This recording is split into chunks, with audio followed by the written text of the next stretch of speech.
Hey guys, in this video, I want to show you how to use the markup tool in Adobe Acrobat Pro. Now, the markup tool is very important. It's the way you're going to communicate with other stakeholders, for example, engineers, architects, etc. So let's go straight to the point. So we need to activate the comment to use the markup tool. So I'm going to activate the comment tool. Now we have all these, but the most commonly used include callouts, cloud, etc. So I'm going to use the cloud first. So Cloud is another tool that's used a lot. What Cloud does is it draws attention to a bigger area, not just one thing. So if a whole section of the drawing needs to be changed, you draw a cloud around it and write what needs to change. So that tells the person right away, this is the area you need to look at. Cloud is very common in engineering and architecture review because it gives a quick visual. Okay, something here needs attention. So to make a cloud, you just select the Cloud tool, click and drag around the area, and let go. You can hold Shift on your keyboard to draw perpendicular or straight. You can right-click while selecting the cloud and set the properties. For example, if you want to highlight the cloud and set as default so the next cloud would have the same properties. This will make you work faster and make your markup consistent throughout the drawings.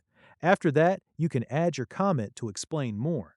A trick I use a lot is combining a cloud with an arrow. So the cloud shows the general area, and then the arrow inside it points to the exact thing that's the actual problem.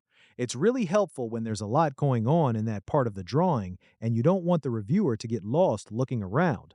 Now let's look at the callout. So a callout, basically what it does is it lets you point to a specific area and write a note there. So it's like a bubble connected to that spot on the page. So for example, if you're checking a drawing and you see a dimension that's wrong, you just put a call out next to it and type your note inside the box.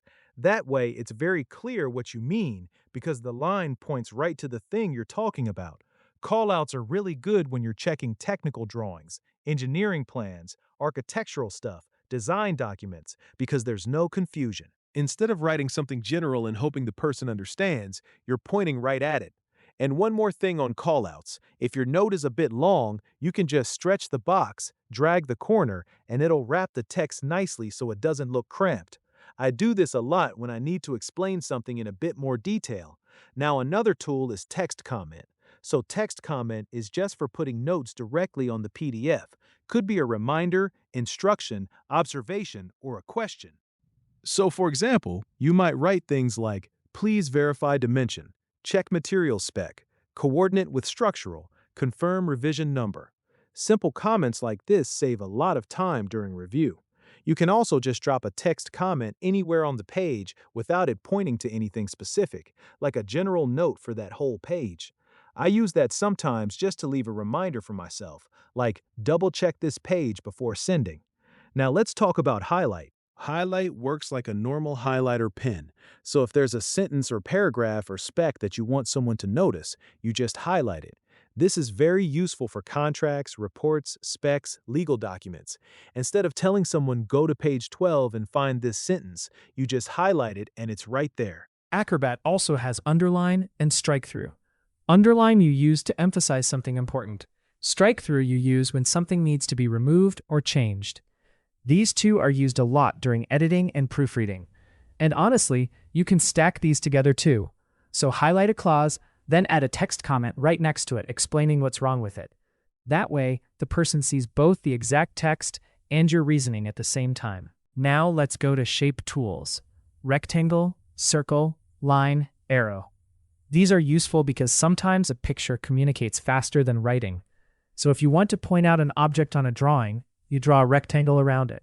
If you want to emphasize something, you circle it. If you want to show direction, you use an arrow.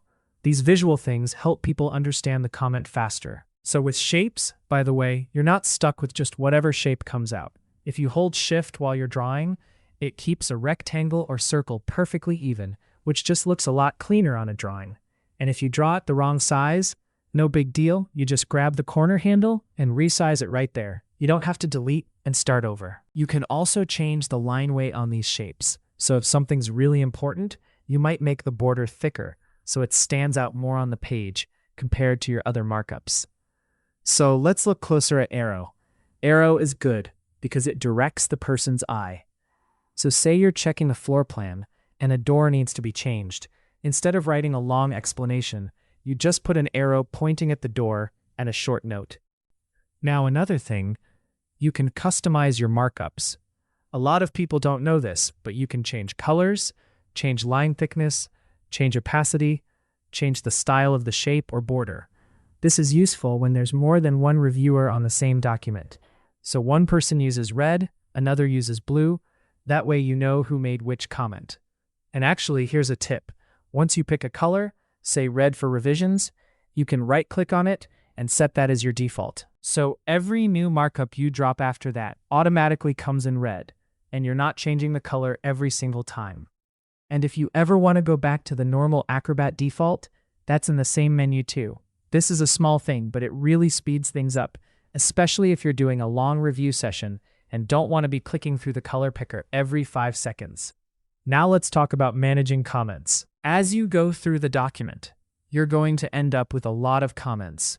So Acrobat has a comments panel that organizes everything in one place. You can sort by page, sort by author, sort by date, and you can search through comments to find what you need. So actually, if you click on a comment in this panel, it jumps you straight to that spot on the page, which is really useful because if it's a long document and someone left a comment way back on page 40, you don't have to go scrolling around looking for it. This becomes really important when you have a big document with maybe 100 comments or more. You can also export all your comments to a separate file, which is great if someone else needs to see your feedback but doesn't have the original PDF, or if you're combining feedback from a few different reviewers into one master copy. And there's also an option to generate a summary, which basically creates a new document listing every single comment with the page number next to it. Handy for sending a review log to a client. Another thing, you can reply to comments. So if you're working with a team, people can respond directly to a comment. This creates like a thread, so the conversation stays connected to that specific spot. So instead of going back and forth on email, everyone can see the discussion right there in the PDF. This makes communication and accountability a lot better. So let's say I want to reply to this one. I just click reply, type my response, and it nests right under the original comment. So now we've got a thread going. And if I mark this one as completed, see, changes color, gets a little check mark, so anyone going through later can immediately see, okay, that one's done, don't need to look at it again. You can do this for every comment as you work through them, and it makes handing the document back to the client way cleaner, because they're not opening it and seeing 50 unresolved comments. They're seeing exactly what's still outstanding. There's also a status option for rejected and canceled, in case something gets brought up, but then later it turns out it doesn't actually need to change. You can just mark it canceled, so it doesn't sit there as an open item forever. Now let's talk about best practice. When you write a markup, keep it short and clear. Don't write a long paragraph if a short instruction does the job. Just say what needs to change. So instead of a long explanation, you might just write increase font size, revise detail, verify dimension, update title block. Short comments work better most of the time. Also, try to put your comment as close as possible to the area you're talking about. This avoids confusion. Another thing, try to be consistent with your markup style. If your company has a standard, follow it. So for example, cloud always means revision. Highlight always means needs verification. Being consistent makes it easier for everyone to understand. And honestly, it's also worth dating your bigger comments, especially on documents that go through several rounds. It just helps everyone keep track of when feedback was given, especially if you're going back and forth over a few weeks. Now, let's go through a quick example. Say you're checking a floor plan, and you notice a room is missing its label. So you draw a cloud around that room and write a comment asking for the label. Then you see a door swing that looks wrong, so you put an arrow on it with a note. Then you check the dimensions and find one that's off, so you use a callout to point that out. Then you highlight a few notes that still need checking. And just to round it off, say one part of the plan is still in draft form. You could throw a quick text comment on it just flagging that, so nobody mistakes it for a finished section. So in just a few minutes, you've made a clear review that anyone on the team can understand. This is really the power of markup tools. Instead of explaining things over email or on a call, you're showing it directly on the document.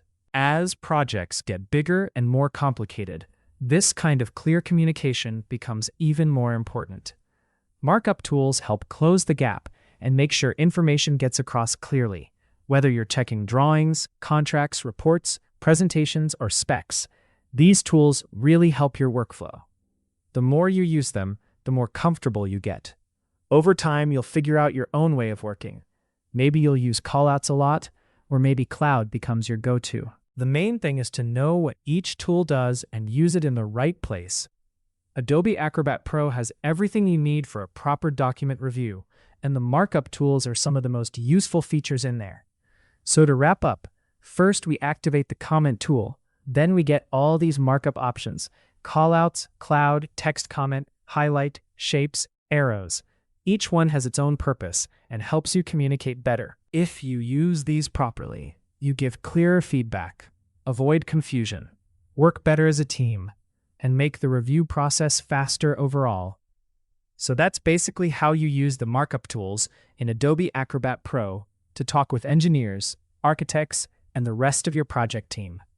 And honestly, once you get used to this workflow, it becomes second nature.